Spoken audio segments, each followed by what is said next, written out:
I'm out in the field where my husband, Bill Whitlatch, took his last breath on August 1st, 2014.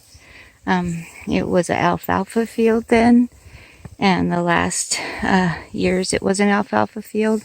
This year they tilled it, and now it's in grain, and the grain is very tall. It's some of it's almost to my waist, and even at 5'2", that's pretty tall. If not for the count that I made, knowing that this day would come where it would not be so apparent where the plane crashed. Let me back up a little. It was very apparent for the first years because the fire caused by the crash left absolutely charred ground where nothing would grow.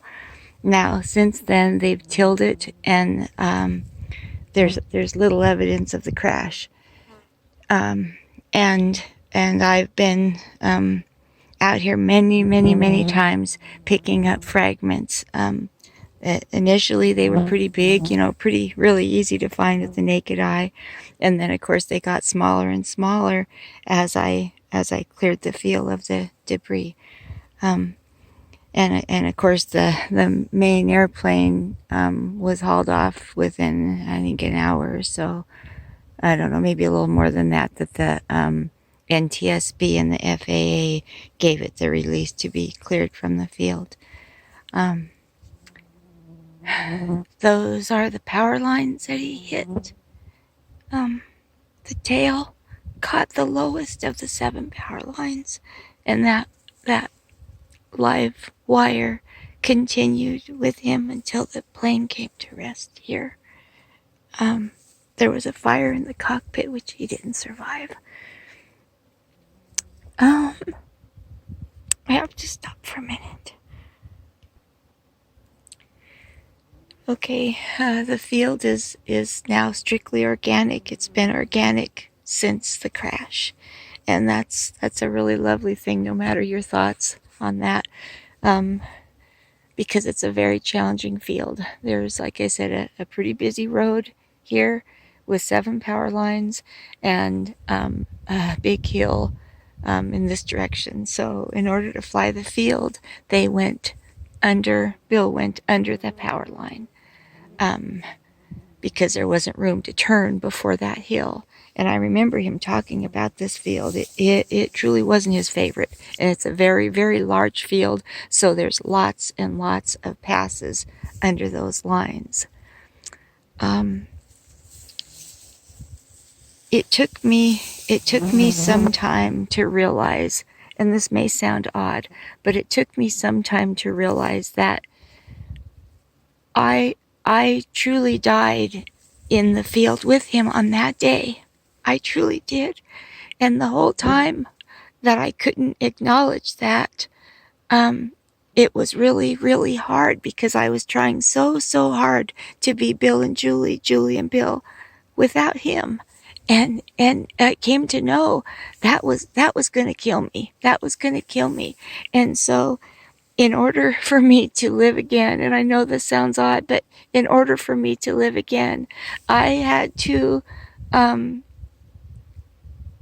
let go of Bill and Julie and Bill.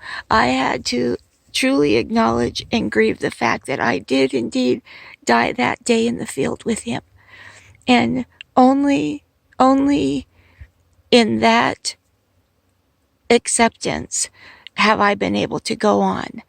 And if anyone ever wonders why I do, the things I do, writing a book that was conceived, in fact, in this field, in this very spot, December 24th, 2015, in the most miraculous way that you'll come to know. But why I've done that, why I sing, on YouTube, which is so not like me. I mean, so not like me. Why I have a YouTube channel at all and a website at all.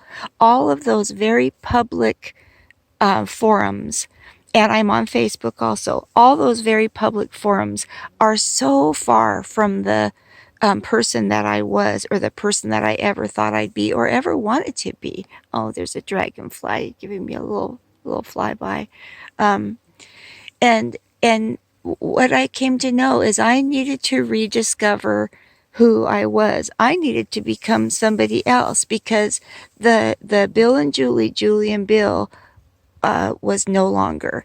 And so all I do, every step I've taken since I finally figured that out, has led me to who I am today. And that's a new being. That's a different being. It's a being that I've kind of created, actually. And it's a being that I'm comfortable with, that I have absolute contentment in being. And it's sort of a phenomenon to me, because, like I said, the things I do now, while I am still intensely private, and the space allowed in the cyber world to reach you is very comforting for me, actually. um, but that being, I hope, will live a long life. I mean, we don't have guarantees, but that being who I have become is very content and very, very happy to be alive again. And so, on this third anniversary of Bill and Julie and Bill, um, I just have to say, I am thankful to be alive. I am most thankful, above all, to have had the time I had with Bill, and to be able to be Bill and Julie and Bill. It was the time of my life. I mean, it truly was a grand ride, just a really grand ride. And I love you, and I thank you for listening, and I thank you for sharing in this third anniversary of the death of Bill and Julie and Bill. Love you. Goodbye.